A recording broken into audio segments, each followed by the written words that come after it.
Hey you guys, welcome back to my channel, Vibing After Dark _ with Mo. And if you're new to my channel, how about hit that subscribe button? And if you're a returning subscriber, how about send it to a family or friend so they can vibe out with us? And please, please, please, please make sure you like this video. That helps out a lot, and thanks in advance. Alright you guys, so as you can tell by the title and the thumbnail, we are going to be talking about Jayda doing a lie detector test to put the rumors to rest about her still having feelings or throwing shade at Lil Baby and the new girl of interest. Then we're going to be talking about T.I. explaining the breakdown of the lawsuit of him winning the $71 million. And Young Joe talking about him overcoming addiction and was about to fight his friend in the studio of The Breakfast Club. And the last thing we're going to be getting into is Tia Kemp's son getting popped and her getting forced out of the hospital to see him. And Carlissa giving an update on her behalf.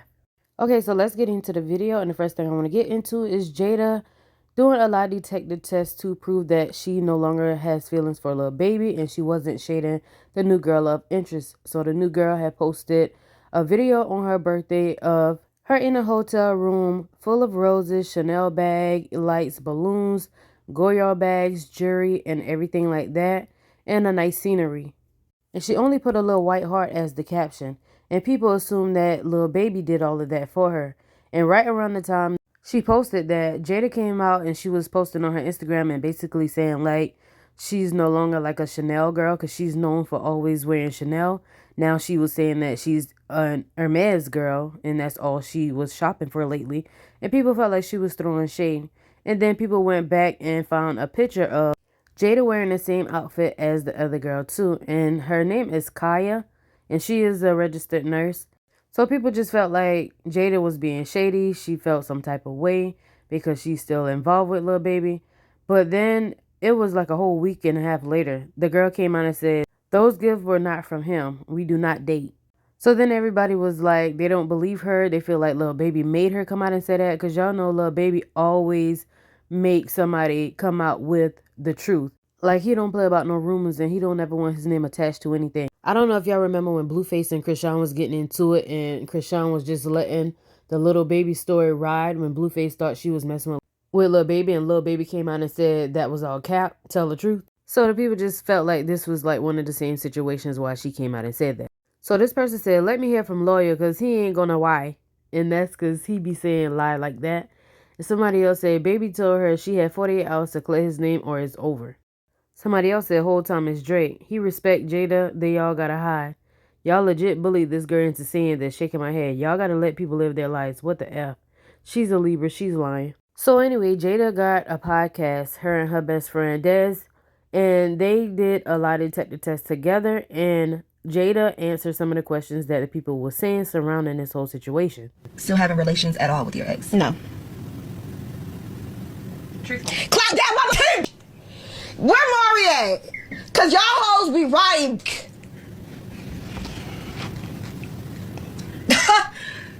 You ate. Are you? In your new recent posts about Chanel, were you being shady towards the other girl? No. Truthful. Did you make that post because of her setup? No, I made that post for me and me only because I now like Hermes. That's my go-to brand. That's all I've been buying. Material. In your new recent, did she come to mind when you made the post? No, wasn't aware of her until after the posts were made and they made it about me. You didn't even know she had a birthday setup. Truthful. Okay. Did she come to mind? Okay, so you see, the test proves that she was telling the truth all along. Now, some people say you can work around those tests and make them say what you want them to say with the true and false situation, but I don't know. I never took one. I never hope I have to take one, but that's that on that. Moving on to T.I. and Dro. So they went on The Breakfast Club. They did an interview, and T.I. talked about him and his settlement that he did, him and his wife, Tani, did with the MGA. I hope I said that right. Toy company. The settlement was $71 million, which I did a video on that, but he actually broke everything down, and here's that. Black people get their IP stolen all the time. Likeness gets stolen all the time. And it's usually big fish eats little fish with these corporations. What made you want to go to war with that corporation? Numerous times too. Yeah, I'm gonna be very, very clear, concise with my messaging. I'm gonna be honest and direct. I did not want to. It was my wife. My wife was the one, yeah. She was the one who was pressing the hell out the issue. She kept pressing the hell out the issue. And I'm glad she did. You know what I'm saying? I'm glad she did. God bless. You know, that's what marriage is for. Absolutely. First thought when the ruling came down for the window, like what was your first thought? Thank God. Man, that's it. I was with KP actually, and we were actually, and I was filming. Like I didn't make it to the day for the court when the deliberation was handed down. So you must have thought you were gonna lose anyway. Nah, but I had to shoot a movie. We just got through shooting Apartments Part 2. I walked out in the middle of a scene, but I didn't know no number. I was listening, and I heard them say it went down the list of dolls, which one did, which one didn't. But then I heard a number. I heard 17 point some million. I say 17 million. Yeah, I did. I said 17 million. And everybody looked at me and said, huh? And so I hung up the phone, and then we had to go fly to Vegas to do a show. Arizona. We had to fly to Arizona to do a show. And while we were on the plane, they went back into deliberation for punitive damages. And then they came back with the punitive. They said 53 million. 53 million, say plus the 17. I said, turn the plane around. Look at God. Turn the plane around. And I text again, I was like, don't forget that piece. I said, man, you better stop showing out like this, God. You better stop showing out like this now. And them lawsuits are tax-free, so there's no taxes taken. No, that's not true. Oh, so damn. Don't put that out there like that. Now, the actual damages, for the actual damages, there are no taxes because the taxes. So actual damages are, you know, whatever dolls that they say look the most like the girls, what those dolls made. So those are actual damages. And the taxes were already put into they were taken from the gross before this, so the taxes were paid on this money. So on this, no. Well, on the punitive, you do have to pay taxes. Shit, it's still a come up, still I lit. mean, man, no, it's a blessing. You're right. You're right. It's a lick. Come on now, this is a blessing, sir. You're right. Yeah, but Sir, you heard what he had to say on that, and I actually like that he, put his feelings aside and been honest and was like his wife pushed the issue. He wasn't going to. And y'all know that's why I say it's always best to listen to the woman, because the woman have your best interests at heart. And at the end, they came out on top. Now he got the money and he don't want to do any performances no more.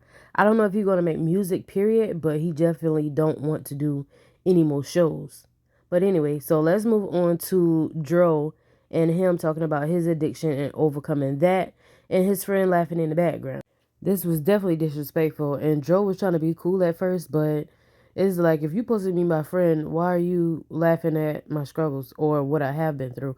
Especially when he laughed harder when he said his daughter was doing. Or what got you into rehab? When was that call and said, this is the time? Because, I mean, for my whole career, I would see Dro in the club with me every week, and Dro was performing. Dro is at every stage. You were the epitome of an artist because you were out. Yeah. Well, I got tired, like, of the same things, like, you know what I mean? Like, over and over again, getting high and saying I'm not getting high and, repeating the same.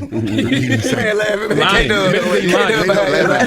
like hell at this man's struggle. This man talking about it real, overcoming the real struggle. This man back there. I will ask you, because your crew just do nothing but laugh. Like, even his damn T.I.'s like, welcome to So Dro. Like, nobody takes it serious. But you know what, though? A bad pill got him. He let it all go after that bad bad pill got him. He's telling the truth. Like, but it was more than that. It was actually, I overdosed. You feel what I'm saying? And I used this platform with the thank God to. Man, what's wrong with you, man? What's wrong with you? He laughing in the background. Man, that's your brother, right? That's your crazy, man. He's a mechanic. K-Dub. He's a mechanic. The mechanics always laughing. K-Dub is a dastardly individual. So you almost overdosed. Yo, I did. No. You know what I mean? And all of these things happened. The overdose. My daughter was on drugs, and career-wise, I wasn't where I wanted to be. What is this? What's up with your man? Hey, you finna get slapped, man. I mean, we cool, but I slapped the shit out you by laughing. Oh man. I'm just telling you, we cool. Oh man. I'm just telling you, we cool. You ain't gonna slap me now. No, what you want to do? Hey, you ain't gonna slap me now. What you want to do? You gonna hurt yourself? Yeah. Don't let him take you out of the Sober Dro. Come on, bro. I'm here with Bank here though. Like, Hey, listen. Hey, both of y'all. All y'all. Everybody came in the motherfucker with me. Hey, look. Everybody came in the motherfucker with me. Hey, look. Everybody came in the motherfucker with me. Hey, look. Remember who you came in. Remember what we doing here, man. Come on, man. Let's get this shit together, bro. All right? all right.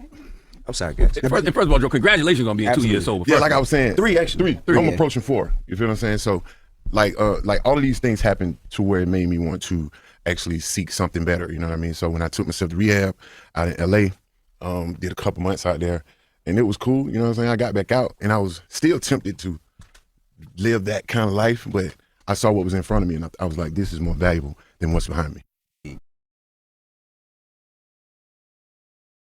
So like I said, that dude was mad disrespectful. Good thing T.I. stepped in and got both of them straight and calmed down. But I bet when they left there, they had like a serious conversation. Like he probably ain't coming on no more interviews or nothing no more with him. But anyway, so the last thing I want to get into is this Tia Kemp situation. So her oldest son, which is a 27-year-old and is not by Rick Ross, that son got popped along with a 60-year-old man at a gas station from a drive-by. And Tia went to the hospital and her baby daddy got her escorted out and she flipped out. You disrespectful bitch! You mad from 30 years ago! Get over it! Okay. You can't do I'm taking your medication.